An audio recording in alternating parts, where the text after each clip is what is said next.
मित्रों, आपको पढ़कर सुना रहे थे प्रणव योग अथवा ब्रह्म योग। इसी क्रम में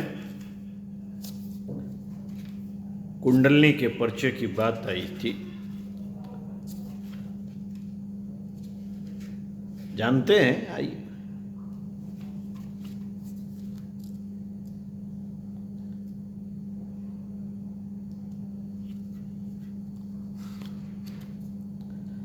शरीर में अनेक साधारण और अनेक असाधारण अंग हैं। अनेक साधारण और असाधारण अंग हैं।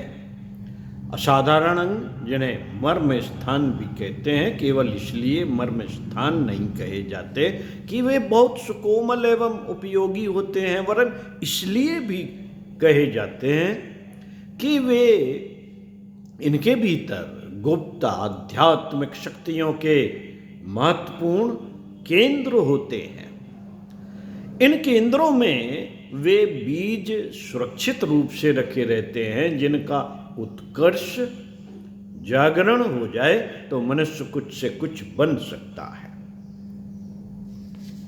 उसमें आत्मिक शक्तियों के स्रोत उमड़ सकते हैं और उस उभार के फलस्वरूप वह ऐसी अलौकिक शक्तियों का भंडार बन सकता है जो साधारण लोगों के लिए अलौकिक आश्चर्य से कम प्रतीत नहीं होती।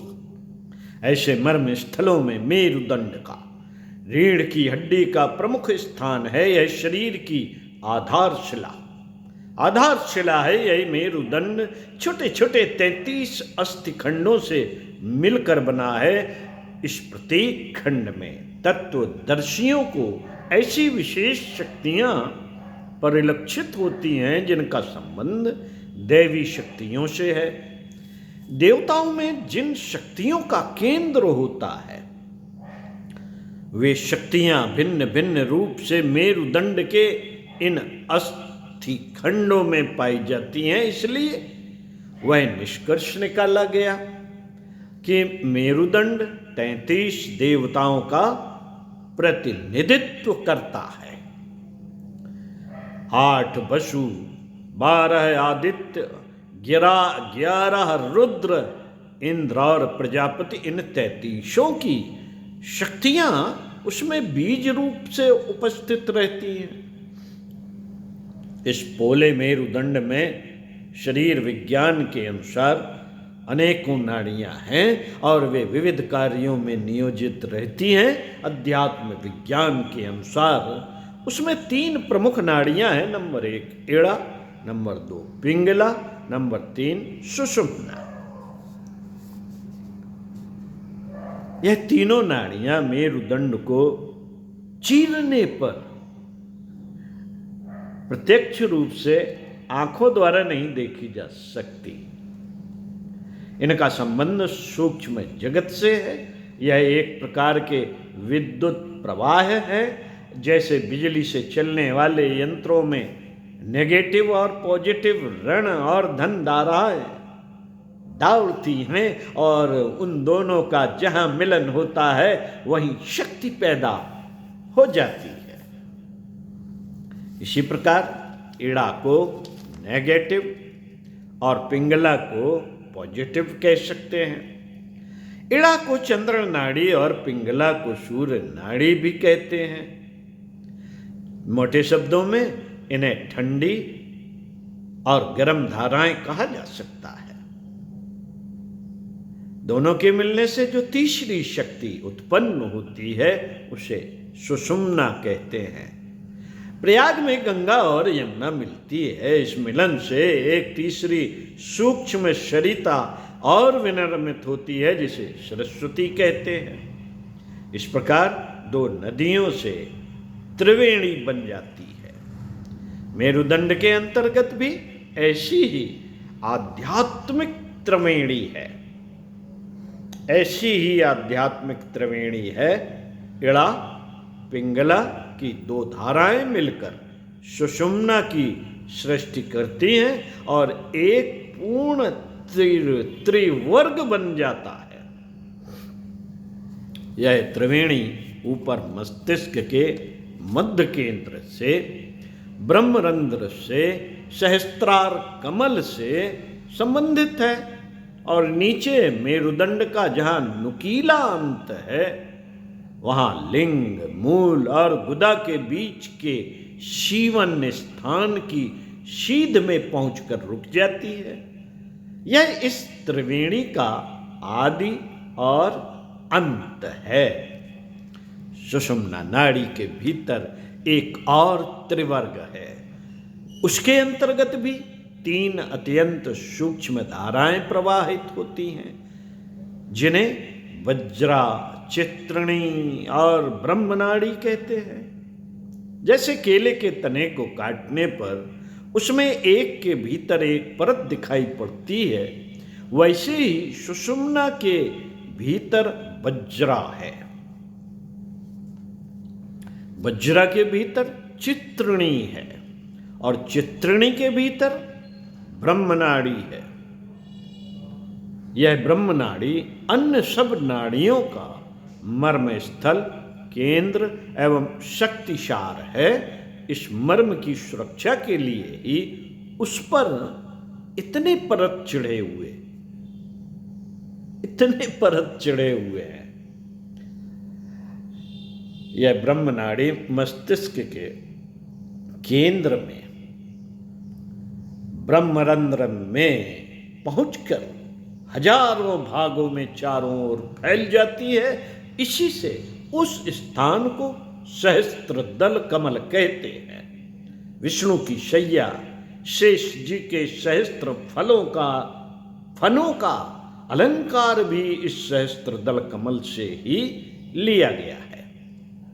भगवान बुद्ध आदि अवतारी पुरुषों के मस्तिष्क पर एक विशेष प्रकार के गुंजलकदार बालों का अस्तित्व हम उनकी मूर्तियों अथवा चित्रों में देखते हैं। यह इस प्रकार के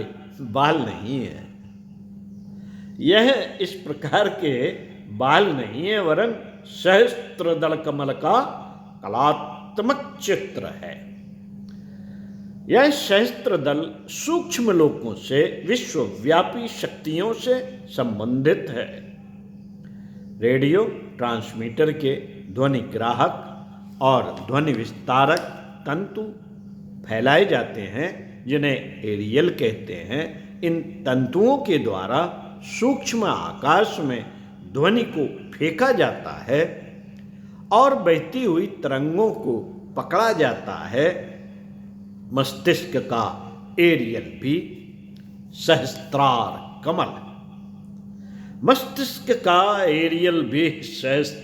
कमल है।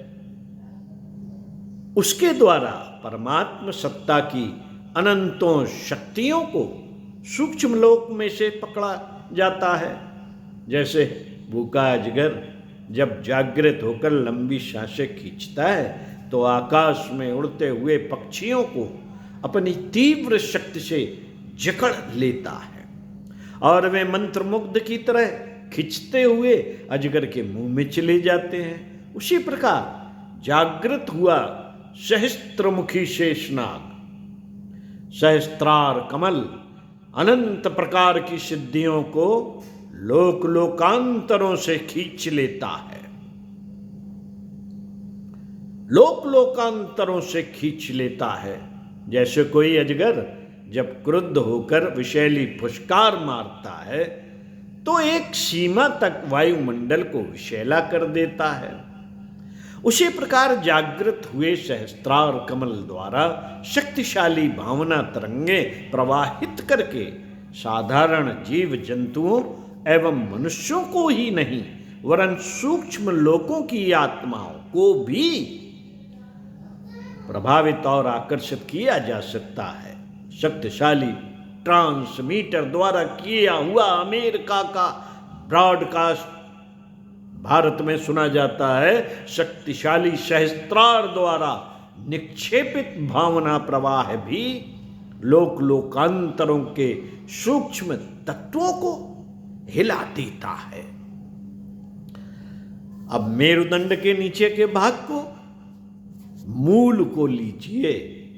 सुषुम्ना के भीतर रहने वाली 3 नाड़ियों में सबसे सूक्ष्म ब्रह्मनाड़ी मेरुदंड के अंतिम भाग के समीप एक काले वर्ण के षटकोण वाले परमाणुओं से लिपटकर बंध जाती है।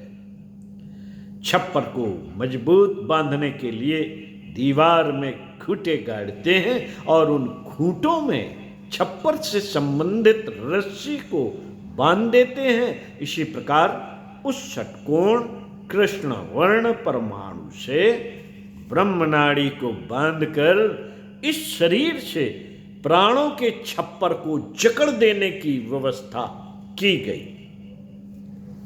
इस कृष्ण वर्ण षटकोण परमाणु को अलंकारिक भाषा में कूर्म कहा गया है, क्योंकि उसकी आकृति कछुए जैसी है। पृथ्वी कूर्म भगवान पर टिकी हुई है। इस अलंकार का तात्पर्य जीवन ग्रह के उस कूर्म आधार पर टिके हुए होने से है। शेषनाग के फन पर पृथ्वी टिकी हुई है।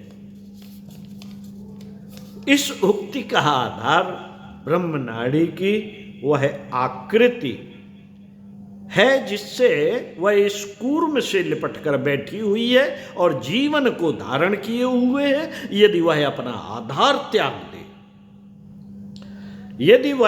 आधार त्याग दे तो जीवन भूमि के चूर चूर हो जाने से क्षण भर की भी देर न समझनी चाहिए। कूर्म से ब्रह्मनाड़ी के गुंथन स्थल को आध्यात्मिक भाषा में कुंडलिनी कहते हैं। जैसे काले रंग के आदमी का नाम कलुआ भी पड़ जाता है, उसी प्रकार कुंडलाकार बनी हुई इस आकृति को कुंडलिनी कहा जाता है। ये 3.5 लपेटे उस कूर्म में लगाए हुए हैं और मुंह नीचे को है। विवाह संस्कारों में इसी की नकल करके भांवरी या फेरे होते हैं। 3.5 सुविधा की दृष्टि से 4 परिक्रमा किए जाने और मुंह नीचा रखे जाने का विधान उस कुंडलिनी के आधार पर ही रखा गया है, क्योंकि भावी जीवन निर्माण की व्यवस्थित आधारशिला पति पत्नी की कूर्म और ब्रह्मनाड़ी मिलन जैसा ही महत्वपूर्ण है। जैसा कि शरीर और प्राण को जोड़ने में कुंडलिनी का महत्व है, इस कुंडलिनी की महिमा की शक्ति और उपयोगिता इतनी अधिक है कि उसको भली प्रकार समझने में मनुष्य की बुद्धि लड़खड़ा जाती है। भौतिक विज्ञान के अन्वेषकों के लिए आज परमाणु एक पहेली बना हुआ है। उसके तोड़ने की एक क्रिया मालूम हो जाने का चमत्कार दुनिया ने भयंकर परमाणु बम के रूप में देख लिया है। अभी उसके अनेकों विध्वंसक और रचनात्मक पहलू बाकी हैं। अनेकों विध्वंसक और रचनात्मक पहलू बाकी हैं। सर आर्थर का कथन है कि यदि परमाणु शक्ति का पूरा ज्ञान और उपयोग मनुष्य को मालूम हो गया तो उसके लिए कुछ भी असंभव न रहेगा। वह सूर्य के टुकड़े टुकड़े करके उसे गर्द में मिला सकेगा और जो चाहेगा वह वस्तु या प्राणी मनमाने ढंग से पैदा कर लिया जाएगा। ऐसे ऐसे यंत्र उसके पास होंगे जिनसे सारी पृथ्वी एक मोहल्ले में रहने वाली आबादी की तरह हो जाएगी। कोई व्यक्ति चाहे कहीं क्षण भर में आ जा सकेगा और चाहे जिससे चाहे जो वस्तु ले दे सकेगा और देश देशांतर में स्थित लोगों से ऐसे ही घुट घुट कर वार्तालाप कर सकेगा जैसे 2 मित्र आपस में बैठे बैठे गप्पे लड़ाते रहते हैं। जड़ जगत की एक परमाणु की शक्ति इतनी कूदती जा रही है कि उसकी महत्ता को देखकर आश्चर्य की सीमा नहीं रहती। फिर चैतन्य जगत का एक स्फुलिंग जो जड़ परमाणु की अपेक्षा अनंत गुना शक्तिशाली है, कितना अद्भुत होगा, इसकी तो कल्पना कर सकना भी कठिन है। योगियों में अनेक प्रकार की अद्भुत शक्तियां होने के वर्णन और प्रमाण हमें मिलते हैं। योग की रिद्ध सिद्धियों की अनेकों गाथाएं सुनी जाती हैं। उनसे आश्चर्य होता है और विश्वास नहीं होता कि यह सूत्र कहाँ तक ठीक है। पर जो लोग विज्ञान से परिचित हैं और जड़ परमाणु तथा चैतन्य स्फुलिंग की शक्तियों से थोड़े बहुत परिचित हैं, उनके लिए इसमें आश्चर्य की कोई बात नहीं। जिस प्रकार आज परमाणु की शोध में प्रत्येक देश के वैज्ञानिक व्यस्त हैं, उसी प्रकार पूर्व काल में आध्यात्मिक विज्ञान वेत्ताओं ने, तत्वदर्शी ऋषियों ने मानव शरीर के अंतर्गत एक बीज परमाणु की अत्यधिक शोध की थी। 2 परमाणुओं को तोड़ने, मिलाने या स्थानांतरित करने का सर्वोत्तम स्थान कुंडलनी केंद्र में होता है, क्योंकि अन्य सब जगह ही चैतन्य परमाणु गोल और चिकने होते हैं, पर कुंडलनी में यह मिथुन राशि जैसा लिपटा हुआ, जैसे यूरेनियम और प्लेटिनम धातु में परमाणुओं का गुंथन कुछ ऐसे एड़े तिरछे ढंग से होता है कि उनका तोड़ा जाना अन्य पदार्थों के परमाणुओं की अपेक्षा अधिक सरल है। उसी प्रकार कुंडलनी स्थित स्फुलिंग परमाणुओं की गतिविधि को इच्छानुकूल संचालित करना अधिक सुगम है। इसलिए प्राचीन काल में कुंडलनी जागरण की उतनी ही तत्परता से शोधी हुई थी जितने की आजकल परमाणु विज्ञान के बारे में हो रही है। इन शोधों, परीक्षणों और प्रयोगों के फलस्वरूप उन्हें ऐसे कितने ही रहस्य भी करतलगत हुए थे जिन्हें आज योग की चमत्कार नाम से पुकारते हैं। मैडम ब्लेवेत्स्की ने कुंडलनी शक्ति के बारे में काफी खोजबीन की। वे लिखती हैं, कुंडलनी विश्वव्यापी सूक्ष्म विद्युत शक्ति है जो स्थूल बिजली की अपेक्षा कहीं अधिक शक्तिशाली है। इसकी चाल सर्प की चाल की तरह टेढ़ी है। इसे सर्पाकार कहते हैं। प्रकाश 1,25,000 मील प्रति सेकंड चलता है, पर कुंडलनी की गति 1 सेकंड में 3,45,000 मील है। पाश्चात्य वैज्ञानिक इसे स्पिरिट फायर अथवा सरपेंटल पावर कहते हैं। इस संबंध में सर जॉन वुडरफ ने बहुत विस्तृत विवेचन किया। कुंडलनी को गुप्त शक्तियों की तिजोरी कहा जा सकता है। बहुमूल्य रत्नों को रखने के लिए किसी अज्ञात स्थान में परिस्थितियों में तिजोरी रखी जाती है और उसमें कई ताले लगा दिए जाते हैं ताकि घर या बाहर के अनधिकारी लोग उस खजाने में रखी हुई संपत्ति को न ले सके। परमात्मा ने हमें अनंत शक्तियों का अक्षय भंडार देकर उसमें 6 ताले लगा दिए। ताले इसलिए लगा दिए कि जब पात्रता आ जाए, धन के उत्तरदायित्व को ठीक प्रकार समझने लगे, तभी वह सब प्राप्त हो सके। उन 6 तालों की ताली मनुष्य को ही सौंप दी गई ताकि वह आवश्यकता के समय तालों को खोलकर उचित लाभ उठा सके। यह 6 ताले जो कुंडलनी पर लगे हुए हैं 6 चक्र कहलाते हैं। इन चक्रों का वेधन करके जीव कुंडलनी के समीप पहुंच सकता है और उसका यथोचित उपयोग करके जीवन लाभ प्राप्त कर सकता है। सब लोगों की कुंडलनी साधारणतः अवस्था में पड़ी रहती है, पर जब उसे जगाया जाता है तो वह अपने स्थान पर से हट जाती है और उस लोक में प्रवेश कर जाने देती है जिसमें परमात्म शक्तियों की प्राप्त हो जाती है। बड़े बड़े गुप्त खजाने जो प्राचीन काल से भूमि में छपे पड़े हैं, उन पर सर्प की चौकीदारी पाई जाती है। खजाने के मुख पर कुंडलनीकार सर्प बैठा रहता है और चौकीदारी किया करता है। देवलोक भी ऐसा ही खजाना है जिसके मुख पर षटकोण कूर्म की शिला लखी हुई है और शिला से चिपटी हुई भयंकर सर्पणी कुंडलनी बैठी है। यह सर्पणी अधिकारी पात्र की प्रतीक्षा में बैठी होती है। जैसे ही कोई अधिकारी उसके समीप पहुंचता है, वह उसे रोकने या हानि पहुंचाने की अपेक्षा अपने स्थान से हटकर उसको रास्ता दे देती है और उसका कार्य समाप्त हो जाता है। षटचक्र क्या है और भी अच्छे से जान सकते हैं, सोशल मीडिया में आपको चित्रों से मिल सकता है। यहाँ भी एक चित्र बना के बताया गया है। तो साथियों,